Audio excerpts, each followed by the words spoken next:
नमस्कार, जनमत हरियाणा में आपका स्वागत है। साथियों, हरियाणा में आज चुनाव हो रहा है और 1 बजे तक का वोटिंग पैटर्न जो है वो वैसा ही है जैसा कि पिछली बार था। 1 बजे तक हरियाणा में जो वोटिंग हुई है वो हुई है 36.69 और जो पिछली बार हुई थी वो इस समय तक हुई थी 37.01। तो ये कोई बहुत ज़्यादा अंतर नहीं है, लगभग सेम है, क्योंकि डाटा अगर अपडेट होगा तो वो 37 के आसपास आ सकता है। वैसे भी कुल जो है वो 0.4 का ही अंतर है, तो लगभग सेम पैटर्न चल रहा है वोटिंग का। आइए मैं आपको बता देता हूँ कि किस ज़िले में कितनी वोटिंग चल रही है। अम्बाला में 39.47, मोटा मोटा बताता हूँ मैं आपको, पॉइंट्स को छोड़ देता हूँ, उसके आसपास ही है। तो अम्बाला में 39, भिवानी में 38, चरखी दादरी में 29, यहाँ कम है, वोटिंग कम हो रही है चरखी दादरी में। फरीदाबाद में 31, फतेहाबाद में बहुत अच्छी वोटिंग हुई है। फतेहाबाद में 40% के करीब जो है वो वोटिंग हो गई है। गुड़गांव में 37, ये भी थोड़ा कम की तरफ ही है। हिसार में 38, ये अच्छा है। झज्जर में 36, जींद में 41, कैथल में 38, करनाल में 39, कुरुक्षेत्र में 41, कुरुक्षेत्र में भी अच्छी वोटिंग हो रही है। महेंद्रगढ़ में 38, मेवात में 42, हमेशा की तरह यहाँ ज़्यादा होती है। मुस्लिम समाज जो है वो ज़्यादा बढ़ चढ़ कर भाग लेता है वोटिंग में, तो यहाँ पर 42% वोटिंग हो चुकी है, लेकिन कोई बहुत ज़्यादा अंतर नहीं है। और जगह भी ऐसी कई जगह वोटिंग हो रही है। पलवल में 41, पंचकुला में 25, पानीपत में 38, रेवाड़ी में 35, रोहतक में 36, सिरसा में 34, सोनीपत में 33, यमुनानगर में 42। टोटल ये वोटिंग हुई है। अगर सीट वाइज चलें तो मैं आपको सीट वाइज भी काउंटिंग बता देता हूँ। अम्बाला कैंट में 35 है, अम्बाला सिटी में 33 है, मुलाना में 44 है। मुलाना में बड़ी ज़बरदस्त वोटिंग हुई है। और नारायणगढ़ में भी ज़बरदस्त वोटिंग हुई है, 46। तो यहाँ ज़बरदस्त वोटिंग है। भिवानी ज़िले की बात करें तो भवानी खेड़ा में 41%, भवानी में 35, बुहारू में 40, तो शाम में 37। यहाँ पर भी नॉर्मल वोटिंग है। चरखी दादरी की बात करें तो यहाँ 2 सीटें आती हैं, भाडरा और दादरी। भाडरा में बहुत कम वोटिंग है, 27, दादरी में 32% है, ये एक नॉर्मल वोटिंग है। फरीदाबाद की बात करें तो फरीदाबाद के अंदर बड़कल में 19%, मुझे लगता है ये बढ़ेगा, क्योंकि ये हो सकता है कई बार डाटा अपडेट नहीं होता है, तो उस वजह से ये कम रह गया हो। 19% हो नहीं सकती। वल्लभगढ़ में 33%, फरीदाबाद में 31%, फरीदाबाद NIT में 36%, रिथला में 41%, तिगांव में 32%। तो ये वोटिंग बढ़ने की उम्मीद है। फतेहाबाद की बात करें, 3 सीटें आती हैं इसमें। फतेहाबाद में 40%, रतिया में 40%, टोहाना में 40%, इन तीनों ही सीटों पर 40% वोटिंग हुई है। गुड़गांव क्योंकि बहुत आधुनिक और नया शहर है, यहाँ बाहर के बच्चे भी बहुत काम करते हैं, तो बाहर कई बार निकल जाते हैं। फिर भी जो गुड़गांव की बात करें तो यहाँ 27.7% वोटिंग हुई है। बादशाहपुर में 26, गुड़गांव में 27, पटौदी में 30, सोना में 28।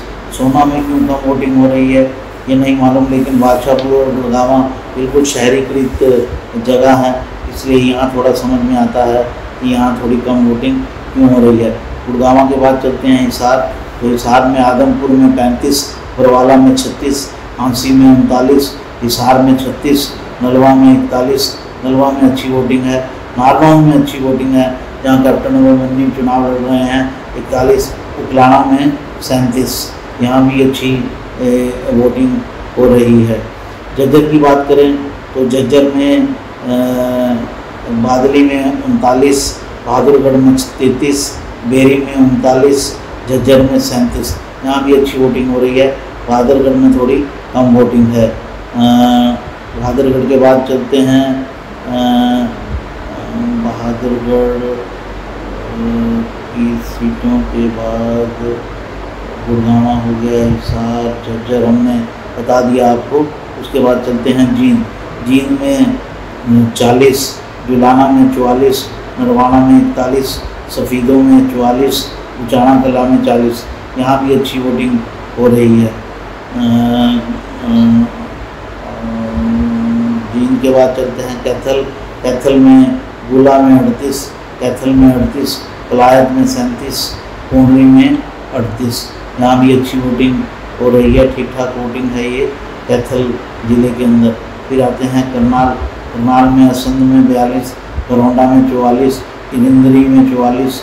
करनाल में कम वोटिंग है, 29% ही वोटिंग हुई है अभी तक। नीलोखेड़ी में 39। तो जो ग्रामीण क्षेत्र है मोटे तौर पर वो दिख रहा है, वो अच्छी वोटिंग कर रहा है। शहरी क्षेत्र जो है वो थोड़ी कम वोटिंग कर रहा है। ये हमेशा का ही ट्रेंड है, लेकिन धीरे धीरे बढ़ भी सकता है। ये लास्ट में जाकर देखना होगा। हिसार में मैंने आपको बता दिया। हिसार के बाद हिसार, कैथल, करनाल की हो गई। कुरुक्षेत्र में देखते हैं। कुरुक्षेत्र में लाडवा में 40, यहाँ सीएम चुनाव लड़ रहे हैं नायब सिंह सैनी। पेवा में 43, शाहबाद में 41, थानेसर में 40। यहाँ भी ठीक वोटिंग है कुरुक्षेत्र ज़िले के अंदर। कुरुक्षेत्र के बाद महेंद्रगढ़ की बात कर लेते हैं। महेंद्रगढ़ में 40, पांगल चौधरी में 37, नारनौल में 37, अटेली में 37। यहाँ पर भी ठीक ठाक वोटिंग है महेंद्रगढ़ में। महेंद्रगढ़ के बाद बात कर लेते हैं मेवात की।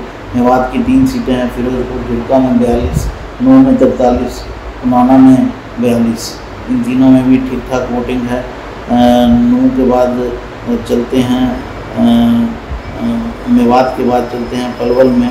पलवल ज़िले की 3 सीटें हैं, हथीन, कोडल और पलवल। हथीन में 37 है, कोडल में 42 है, पलवल में 45 है। तो ये भी ठीक ठाक वोटिंग एक तरह से चल रही है। पलवल में इस बार कुछ उलट फेर हो सकता है, ऐसा सुनने में आ रहा है। वहाँ भूपेंद्र सिंह हुड्डा के जो समधी हैं करण सिंह दलाल, वो चुनाव लड़ रहे हैं। लेकिन हालांकि कैंडिडेट बहुत कमज़ोर था उनके खिलाफ, लेकिन फिर भी वो बहुत अच्छी फाइट दे रहे हैं उनको, और इसीलिए वहाँ वोटिंग परसेंटेज भी जो है वो काफ़ी है। क्यों है इसका कारण बाद में देखा जाएगा। आजकल ये नहीं कहा जा सकता कि वोटिंग ज़्यादा है तो एंटी इनकम्बेंसी होगी, वोटिंग कम है तो प्रो इनकम्बेंसी होगी, ऐसा कुछ नहीं कहा जा सकता। लगभग 50-50 होता है। ज़्यादा हो तब भी रूलिंग पार्टी चुनाव जीत जाती है, ज़्यादा हो तब भी अपोजिशन चुनाव जीत जाती है, कम हो तब भी रूलिंग पार्टी जीत जाती है, कम हो तब भी रूलिंग पार्टी हार जाती है। हर तरह का ट्रेंड जो है वो देखने में आया है। मैंने पलवल बताया। उसके बाद पंचकुला में बहुत कम है वोटिंग। कालका में 23, पंचकुला में 28। मुझे लगता है कालका में ज़्यादा होगी। थोड़ा अपडेट होकर इसका जो है वो चुनाव परिणाम आएगा, क्योंकि 1 बजे के आसपास वोटिंग पैटर्न देना होता है, तो कई जगह से इन्फॉर्मेशन नहीं आ पाती है, तो उसको कलेक्ट करने में और अपडेट करने में समय लगता है।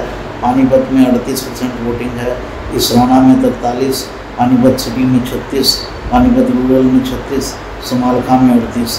तो पानीपत की ये सीटें थी जहाँ पर वोटिंग का ट्रेंड ठीक ठाक है। रिवाड़ी की बात करें तो यहाँ 3 सीटें हैं। बावल में 33, कोसली में 37, रिवाड़ी में 33। साउथ हरियाणा में लगता है कुछ कम वोटिंग हो रही है। इसके क्या कारण हो सकते हैं देखने वाली बात होगी, लेकिन वोटिंग कुछ कम लग रही है और इलाकों से। तो रिवाड़ी रोहतक की बात कर लेते हैं। रोहतक में गढ़ी, सांपला, किलोई में 39, कलानौर में 40, महम में 40, रोहतक में 24। रोहतक शहर में भी कम वोटिंग हुई है अभी तक। ये भी देखने का विषय होगा। इसके अलावा रोहतक के बाद चलते हैं जी सरसा। सरसा में डबवाली 36, एलनाबाद 30। एलनाबाद से अभय चौटाला चुनाव लड़ रहे हैं INMD के। कानावाली से 38, रानिया से 38, सिरसा से 31। यहाँ से गोपाल कांडा और गोकुल सेतिया के बीच में फाइट है। इस शहर में भी थोड़ा कम वोटिंग दिख रही है। सिरसा के बाद चलते हैं सोनीपत। सोनीपत में बड़ौदा में 30। ये अचंभे की बात है, ये ग्रामीण क्षेत्र है पूरा का पूरा, और यहाँ फाइट भी वैसे तो तिकोनीय है, लेकिन लेकिन मुख्य फाइट जो है वो कपूर नरवाल और इंदू नरवाल के बीच में है, जिनको भालू नरवाल भी कहा जाता है। गन्नौर में 40 ये अच्छी है। यहाँ पर देवेंद्र कद्यान जो है वो बीजेपी के बागी के रूप में चुनाव लड़ रहे हैं। गोहाना में 35 यहाँ अरविंद शर्मा चुनाव लड़ रहे हैं। खरखोदा में पवन खरखोदा बीजेपी के चुनाव लड़ रहे हैं और उनका थोड़ा सा अपर हैंड बताया जा रहा है। हालांकि पूरी तरह से रिजर्व सीट है ये और ग्रामीण क्षेत्र है, लेकिन यहाँ पर वोटिंग परसेंटेज अभी कम दिख रही है 30। राई के अंदर 36 अच्छी है, ये सोनीपत के अंदर 30। तो साथियों आखिरी जो ज़िला है वो है यमुनानगर का।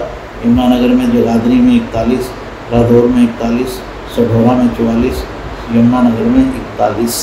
तो यहाँ अच्छी वोटिंग हो रही है। तो जैसा कि आपने देखा कई इलाकों में अच्छी वोटिंग हो रही है। नॉर्थ बेल्ट में अच्छी वोटिंग हो रही है, मिडल हरियाणा में अच्छी वोटिंग हो रही है, साउथ हरियाणा में थोड़ी कम हो रही है, फरीदाबाद में भी ठीक ठाक वोटिंग हो रही है। लेकिन ये ट्रेंड्स चेंज हो सकते हैं, तो नज़र बनाए रखिए। हम आपको समय समय पर अपडेट देते रहेंगे। नमस्कार। हरियाणा की हर राजनीतिक खबर के विश्लेषण के लिए हमारे चैनल जनमत हरियाणा को लाइक, शेयर और सब्सक्राइब करना ना भूलें। साथ ही बेल आइकन को भी प्रेस कर लें ताकि हर वीडियो की अपडेट आप तक पहुंचती रहे।